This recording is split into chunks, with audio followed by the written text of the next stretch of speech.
Hai semuanya, balik lagi di channel rekap film yang terus berkembang ini.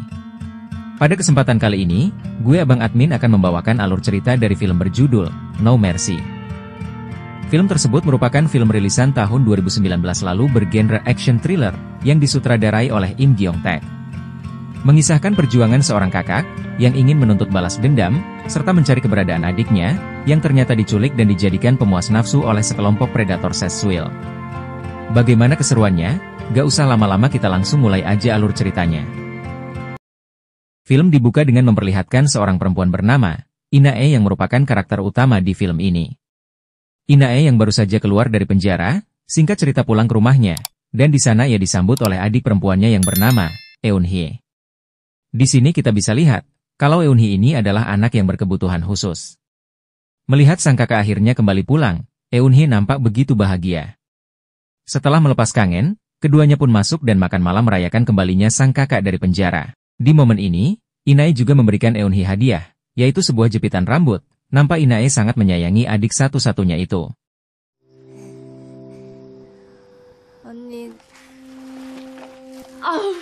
언니한테 다 묻히고.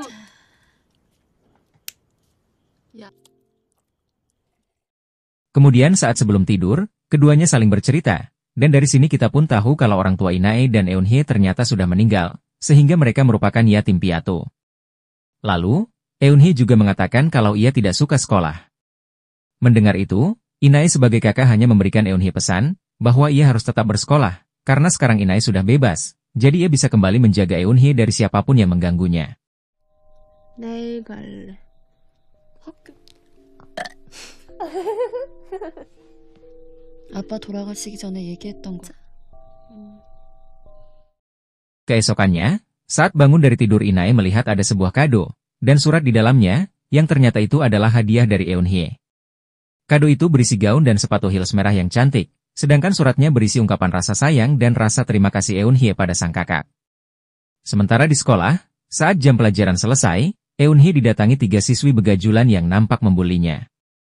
Di sini, sebenarnya ada satu siswi lain, bernama Kim, yang melihat pembulian itu, tapi dia tak berani menolong Eun-hye karena takut pada grup pembuli tersebut. 너 잠깐 보자. 왜? 다음 주부터 중간고사니까. 너 나한테 볼 일 있냐? 이봐. 뒤에 뭐래니? Di waktu bersamaan, kita juga diperlihatkan pada sosok Inae yang sedang berada di kantornya. Ternyata Inae merupakan mantan atlet bela diri berprestasi, dan juga seorang bodyguard dari bos besar. Sayangnya, karena satu kasus yang membuatnya sempat dipenjara selama 1,5 tahun, ia pun kini terpaksa harus dipecat dari pekerjaannya itu. Singkat cerita kembali ke Eun-hye, saat pulang sekolah, Eun-hye dibawa paksa oleh 3 siswi pembuli tadi ke sebuah tempat karaoke, dan saat sampai di sana, Eun-hye pun dibuli habis-habisan. Sebenarnya salah satu dari siswi pembuli itu, yang kita sebut saja Sora, tak tega melihat kondisi Eun-hye, tapi karena ia tak berani pada teman-temannya, ia pun tak bisa berbuat apa-apa. Selain dibuli, di sini Eun-hye juga ternyata dimanfaatkan oleh teman laki-laki dari para siswi pembuli itu. Di mana, Eun-hye dijadikan pancingan untuk mereka menjebak para laki-laki kaya yang mesum. Caranya, Eun-hye dijadikan seolah perempuan panggilan. Lalu saat Eun-hye akan melayani tamunya, ia akan menghubungi para laki-laki tadi untuk mengeroyok dan memeras tamunya tersebut. 조용히 해라. 얘가 걔야? 어때? 개새끼야.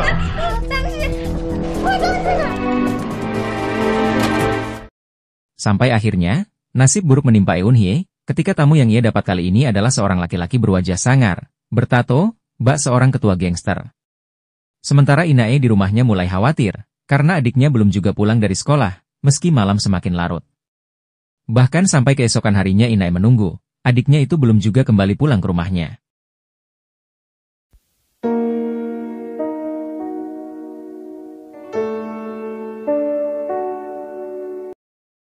Inae yang sangat khawatir, esok harinya langsung bergegas mencari Eun-hye ke sekolahnya. Saat melihat Inae datang ke sekolah, Sora diam-diam mengirim sebuah video pada Kim, teman Eun-hye yang kemarin juga tak berani menolong Eun-hye. Kemudian, saat Inae tak mendapatkan jawaban memuaskan dari pihak guru soal keberadaan Eun-hye, di sini Kim langsung mendatangi Inae, lalu ia memperlihatkan Inae sebuah video yang tadi dikirimkan oleh Sora.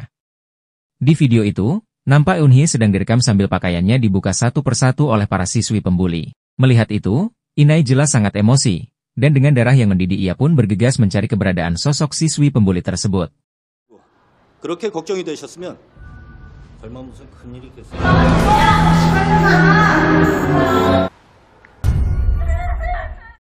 Lalu berkat info dari Kim dan Sora, Inae akhirnya berhasil menemukan sosok siwi pembuli Eunhye. Dengan mudah, Inae membuat siswi-siswi itu babak belur dan kena mental. Kemudian Inae pun dibawa juga bertemu salah satu laki-laki, kita sebut saja Chai, yang kemarin memanfaatkan Eunhye sebagai perempuan panggilan. Meski di sini Chai coba melawan, namun Inae yang merupakan juara bela diri, dengan mudah melemahkannya.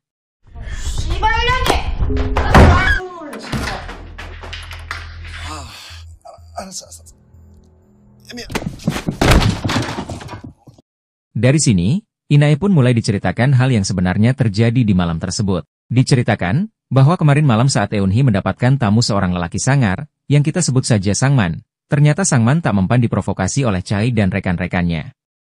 Justru karena hal itu, Chai malah terpaksa menjual Eunhye kepada Sangman, sehingga kini Eunhye yang malang dibawa entah kemana oleh Sangman. Chai sendiri di sini hanya mampu memberikan kartu nama pada Inae, dari sebuah jasa pinjol yang kemarin digunakan Sangman untuk membayar Eunhye, sebagai petunjuk yang bisa digunakan Inae. 강간으로 콩밥 한번 쳐먹고 싶어?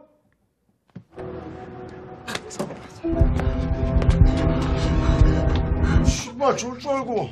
야, Setelah itu, Inae pun langsung berusaha menghubungi nomor telepon yang ada di kartu nama yang ia dapat tadi, tapi sayang tak ada jawaban apapun.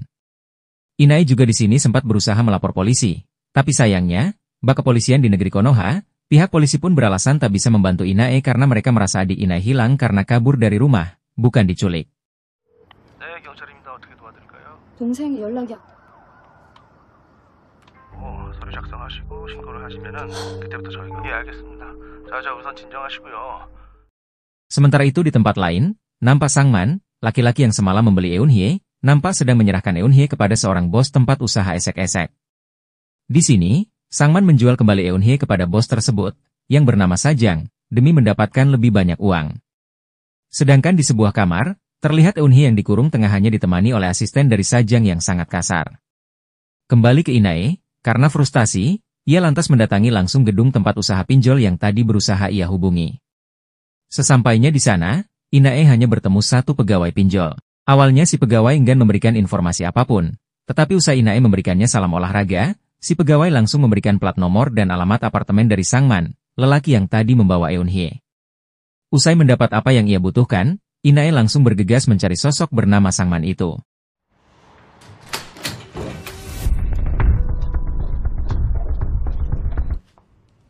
아니 그걸 하루 만에 해라니까요. Di waktu bersamaan, kita diperlihatkan dengan Eunhye yang saat itu akan dipaksa melayani Sajang. Namun, Eunhye berusaha melawan dengan menggigit batang dari Sajang sampai berdarah. Hal ini membuat Sajang marah, dan karena Sajang tak puas dengan Eunhye, ia pun menelpon Sangman dan ia meminta uangnya dikembalikan. Sebagai gantinya ia akan mengembalikan lagi Eunhye pada Sangman. 나의 교육 중인데? 가르치는 게 내... 저또 물러. 그걸 왜 나한테 지랄이야? Singkat cerita, Inae akhirnya sampai di apartemen tempat Sangman tinggal, tapi karena ia tak tahu Sangman ada di kamar nomor berapa, ia memilih menunggu Sangman di parkiran. Lalu keesokannya, saat Sangman keluar dari apartemennya, Inae pun langsung bergegas mengikuti Sangman. Saat di tempat yang agak sepi, Inae langsung membegal Sangman, memberinya salam olahraga, lalu menyetrumnya, sehingga Sangman pun tak sadarkan diri.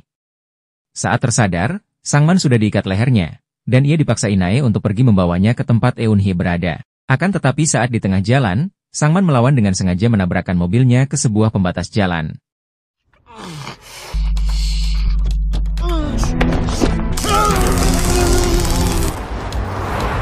무슨 오해가 있는 모양인데.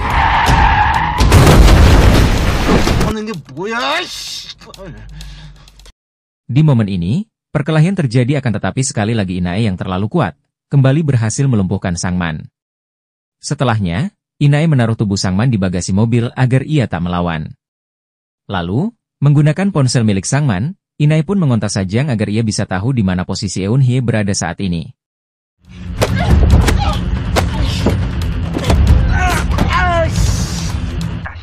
빨리 그 전화 준다. 필요 없어. 다 Sesampainya di tempat Sajang, tanpa basa-basi Inae langsung menyerang asisten Sajang, yang kebetulan saat itu terlihat memakai jepitan rambut milik Eunhye pemberian Inae. Setelahnya, Inae dibawa bertemu dengan Sajang. Di sini Sajang seperti biasa, awalnya tak mau memberi informasi apapun. Alhasil mau tak mau, Inae harus memberikannya salam olahraga. Meski Sajang berusaha melawan, tapi Inae jelas bukan tandingan Sajang.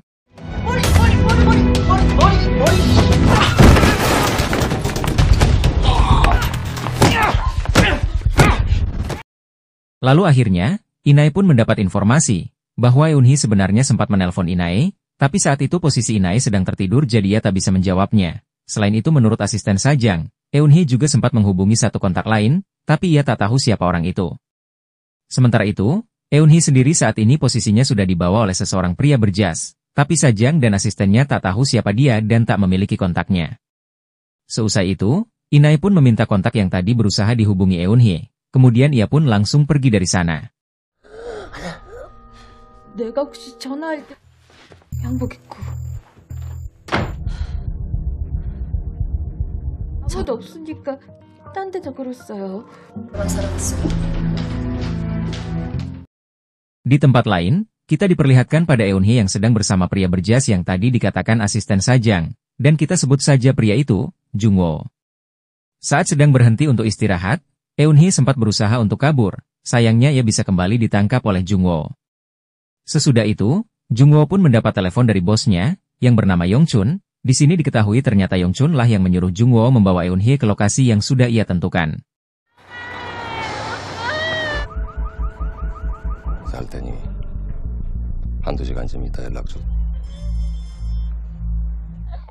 Kembali ke Inae, di tengah jalan ia kembali berusaha ditahan Sangman yang melawan. Tapi dengan mudahnya, Inae lagi-lagi membuat Sangman babak belur, dan kini Inae pun menurunkan Sangman lalu meninggalkannya begitu saja.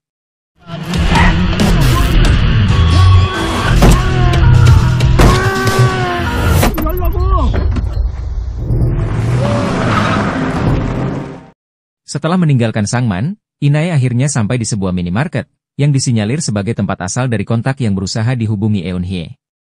Awalnya Inae bertanya baik-baik, tapi si kakek Sugiono selaku pemilik minimarket justru malah emosi. Saking emosinya ia sampai tak sengaja mengakui perbuatan bejatnya. Di mana lewat sebuah flashback, ternyata diketahui si kakek Sugiono pernah memanfaatkan kondisi Eunhye, agar bisa ia menidurinya secara paksa. Mengetahui hal tersebut, Inae yang emosi berat langsung tanpa ampun menyiksa si kakek Sugiono, dengan menjepit jari tangannya di pintu minimarket sampai jari-jarinya si kakek putus. Dari si kakek, Inae juga mendapat informasi bahwa ada dua temannya yang juga meniduri Eunhye secara paksa, yaitu Pabo, seorang fotografer, dan Sibal, seorang mekanik.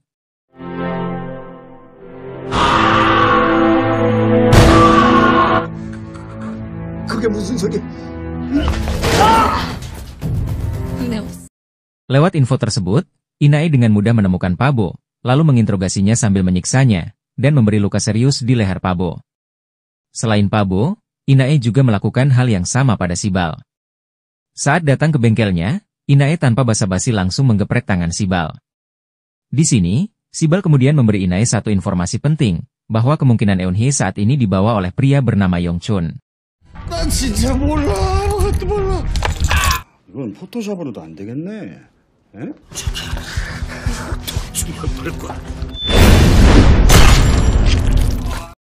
Lalu setelah itu, ada sebuah flashback yang memperlihatkan bahwa di malam saat Eunhye berusaha meminta pertolongan pada kakek Sugiono agar bisa ditebus dari Sajang, si kakek lantas mengabari Sibal akan hal ini. Sesudah itu, karena Sibal tak punya uang, ia lantas meneruskan info ini pada Yongchun selaku bos dari sebuah perusahaan, di mana Sibal sendiri mengenal Yongchun karena Yongchun pernah memperbaiki mobil di bengkelnya, dan kebetulan saat itu Yongchun juga sedang berusaha mencari Eunhye. Kenapa Yongchun ingin mencari Eunhye? Hal ini dijawab juga lewat sebuah adegan flashback, yang mana ternyata melalui Sibal inilah ternyata Yongchun mengenal Eunhye, dan akhirnya Eunhye juga ditiduri secara paksa oleh Yongchun. Di satu momen, bahkan sebelum masuk penjara, Inae pernah melihat adiknya itu bergelagat aneh sepulang sekolah, sehingga esoknya ia pun berinisiatif mengikuti Eunhye saat pulang sekolah. Di sini, Inae pun melihat dengan mata kepalanya sendiri, bahwa Eunhye beberapa kali dipaksa melayani nafsu bejat Yongchun. Walhasil, Inae yang marah langsung berusaha menyelamatkan adiknya itu, dengan melukai mata Yongchun. Kejadian itulah yang ternyata membuat Inae akhirnya sempat masuk penjara di awal film tadi, lantaran Yongchun yang dendam lantas melaporkannya pada polisi. Tak sampai di sana, Yongchun yang masih dendam juga bermaksud membunuh Inae, dengan memancing Inae menggunakan sosok Eun-hye yang ia culik melalui asistennya, yaitu Jung-woo.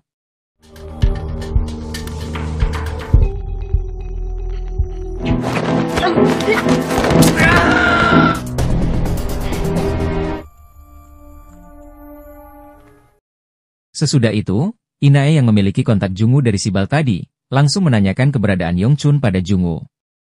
Di sini, karena Jung-woo sebenarnya orang baik, ia yang tak tega akhirnya memberitahu keberadaan Yongchun pada Inae.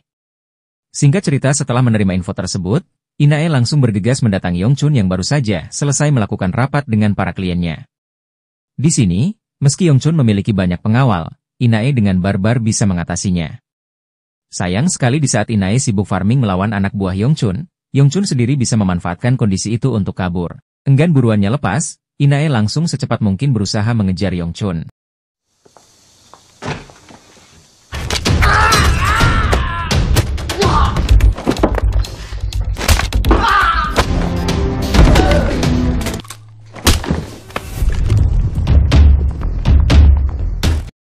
Terlibat pengejaran yang alot, Inae sebenarnya sempat melukai dan memojokkan Yongchun.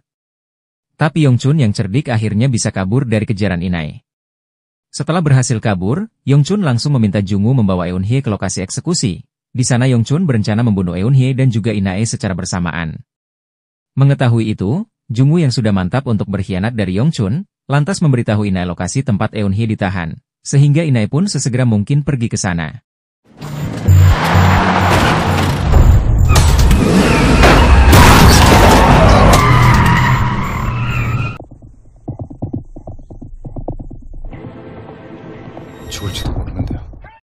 Beberapa saat kemudian, kita tiba-tiba saja diperlihatkan pada Jung-woo yang sudah diikat dan digantung, lantaran pengkhianatannya pada Yongchun akhirnya ketahuan.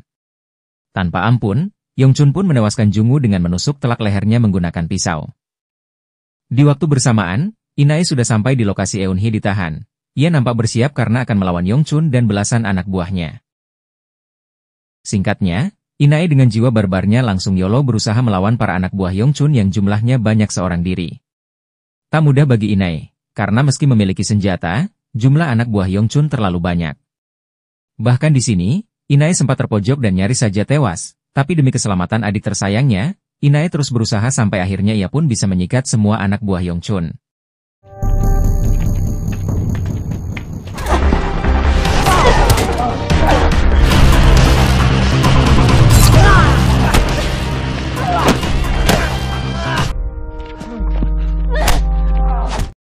Sesudah menghabisi para anak buah Yongchun, Inae pun langsung mendatangi sang raja terakhir, yaitu Yongchun sendiri. Di sini, Inae mendapat perlawanan ketat dari Yongchun, bahkan perut Inae juga sempat tertikam pisau. Untungnya, dengan usaha kerasnya, Inae akhirnya bisa mengalahkan Yongchun. Usai berhasil mengalahkan semua orang jahat, Inae langsung membawa pergi Eun-hye.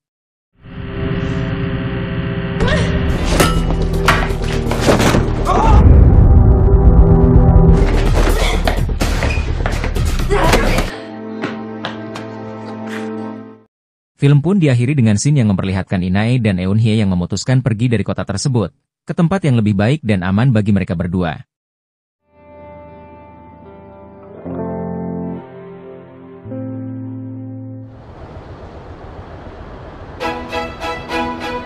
Oke semuanya, itu dia alur cerita dari film berjudul No Mercy. Sebuah film aksi, yang memperlihatkan betapa besarnya kasih sayang seorang kakak kepada adiknya. Ia bahkan nekat menantang bahaya, demi bisa menyelamatkan sang adik tersayang. Untuk film No Mercy ini sendiri, gue bisa kasih nilai 6,5/10. Sekian buat video kali ini, terima kasih buat yang udah nonton, mohon maaf kalau masih banyak kekurangan.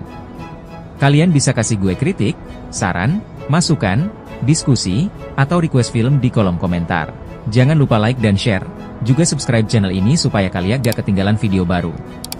Segitu aja dari gue. Sampai jumpa di video selanjutnya. Wassalamualaikum.